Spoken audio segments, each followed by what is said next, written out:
Oui, comme tu l'as dit, c'est un souci pour tout entraîneur d'avoir une dynamique. Mais le match contre Kouya, sincèrement, je n'étais pas du tout content. Le fait qu'on menait, et puis Kouya est revenu à la marque, et puis nous avons eu quand même, c'est bien en dernière minute pour empocher notre 3 premiers points. Mon plus grand vœu, que l'équipe joue et n'encaisse pas. Parce que vous allez voir, Derrick dans chaque match, il encaisse souvent. Donc on essaiera un peu de travailler sur la base défensive pour ce match, bien entendu, contre Renaissance. Bien renforcer nos bases défensives, jouer, chercher à marquer pour ne pas encaisser. Donc si ces jours-là, je suis sorti un peu furieux, c'était par rapport au but qu'on avait encaissé juste à la 85e minute. Dedans, Pianet est allé alourdir la marque. Donc voilà, on est là pour une dynamique, on est là pour des victoires. Vous savez, l'équipe est vraiment très très loin au classement partiel. On essaie un peu de chercher cette dynamique qui, apparemment, ça commence déjà à venir. Déjà, la première victoire, ça met les joueurs en confiance. Donc, on va abonder ce match avec un autre état d'esprit. Déjà, la victoire s'est installée. On essaiera maintenant de faire la deuxième victoire de suite. Le traîneur averti, quand il commence d'abord à critiquer son propre groupe, donc il veut à la fois créer son propre tombe. Donc moi, je sais que DSMP a un bon groupe. C'est question de booster les enfants mentalement, comprendre les enjeux d'hilaire. Je pense que tout ira mieux. Présentement, on est les yeux focalisés vers Renaissance. Renaissance qui venait de faire un bon résultat contre Mazembe, un match nul, ce qui est bien déjà. Ils sont aussi en pleine confiance de faire un match nul contre Mazembe. Nous aussi, on est à la recherche d'une dynamique. Donc, ça ne sera pas un match facile. Moi, le discours de Tinkunku, machin, c'est déjà passé. Pour moi, on est plus focalisé pour ce match de demain à 13h30. Non, il y aura toujours un changement parce qu'il y a certains joueurs qui ont accumulé les 2 cartons. Ils sont suspendus préventivement pour un match. Mais il y aura toujours de nouvelles recrues qui vont revenir. Je vous informe que le groupe est déjà renforcé par un certain joueur qui vont jouer la Coupe d'Afrique parce que l'affiliation de l'Afrique, ça se forme dès C16. Donc, il y a certains joueurs qui sont venus de ça et là, qui vont commencer leurs entraînements aujourd'hui même. Ils viendront pour renforcer. Il y a ceux-là, si jamais ils peuvent même jouer. Parce que nous sommes à la quête d'un groupe solide qui pourra nous aider à faire un bon championnat d'Afrique et éventuellement remonter l'équipe entre les 3 premiers pour espérer être parmi les Africains la saison prochaine. Il y a moyen parce que rien n'est encore perdu. Coach, vous avez vu Renaissance face au tour de Mazembe. Vous avez apprécié la prestation de cette formation. Face à vous demain, quelles sont les dispositions? C'est DSMP qui va s'élancer dans la bataille, bien sûr, de le coup d'envoi, ou ça sera quelques minutes d'observation, on voir comment l'adversaire va procéder?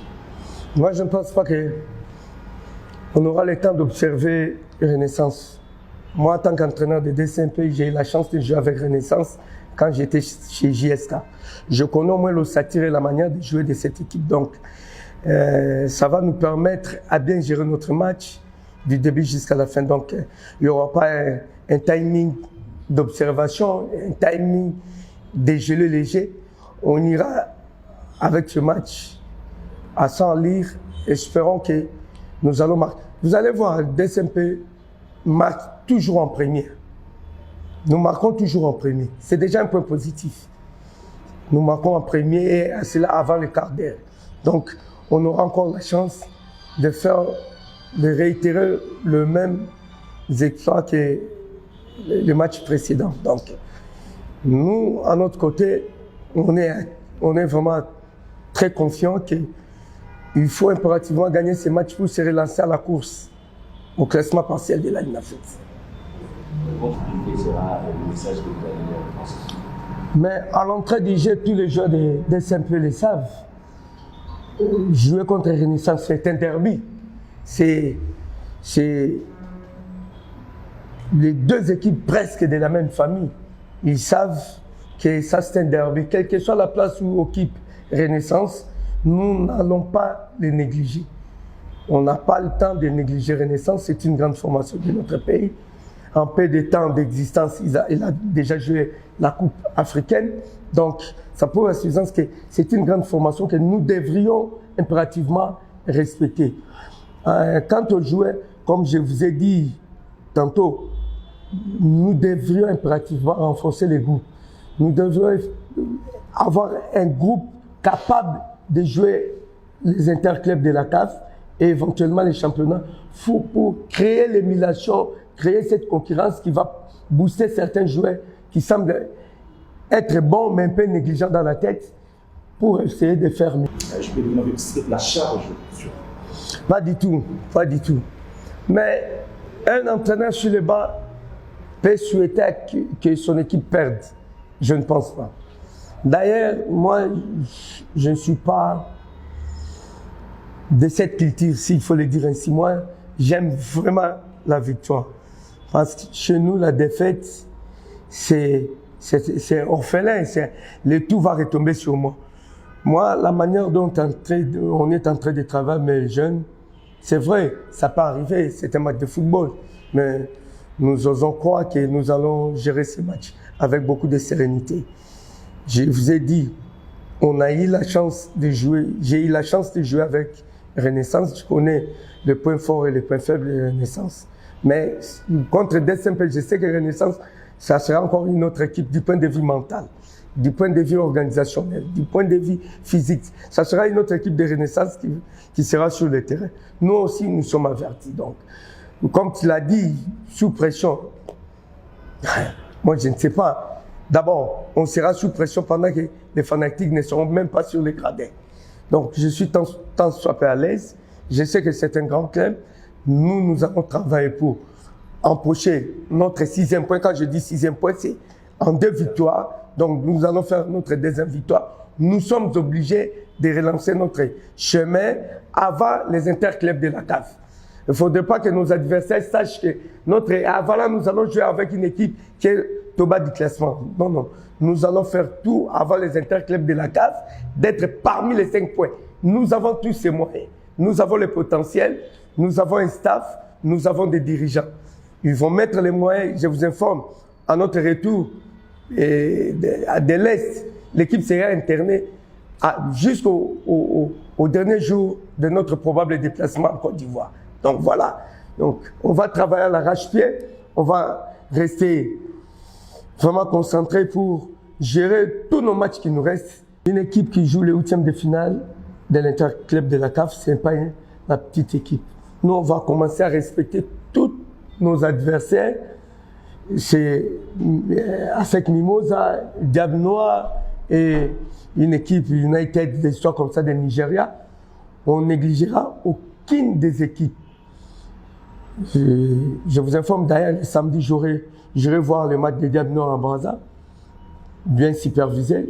De temps en temps, j'aurai le temps de les analyser parce que ça sera notre 2e journée. Et à l'aide de nos communicateurs que vous êtes, vous allez nous aider avec les vidéos d'Asec Mimosa et éventuellement de cette équipe de Nigeria. On est tombé dans un pool où, s'il y a du sérieux, on a tous les moyens de se qualifier, parmi les déqualifiés du pool. Donc, c'est question du sérieux qu'on doit mettre. C'est question de la préparation sur laquelle nous allons faire. Et éventuellement, renforcer ces groupes qui souffrent un peu. Parce que vous savez que Dering était frappé avec cette histoire de ne pas recruter. Il y a eu que des anciens qui ont joué. Nous allons renforcer les groupes et voir comment ces groupes vont s'exprimer pendant les championnats et pendant la compétition. Non, si moi personnellement, la fois passée, on a aligné le milieu à 3. Kandna, Jikanji et Rigi Tuleng. Je ne pense pas que ce sont des moindres joueurs. Ce sont des joueurs expérimentés qui jouent bien au ballon en majorité. internationaux. Donc, personnellement, c'est un problème de discours que les enfants ils avaient eu pendant que je n'étais pas là, et le mental. Dans un match de football, ce qui prime, c'est le mental. Quand on est bien préparé psychologiquement, il y a moyen de mieux faire. Moi, personnellement, je vous ai dit, ce groupe n'est pas du tout mauvais. C'est question de booster du point de vue mental et multiplier plus les entraînements, que vous allez voir que tout va changer.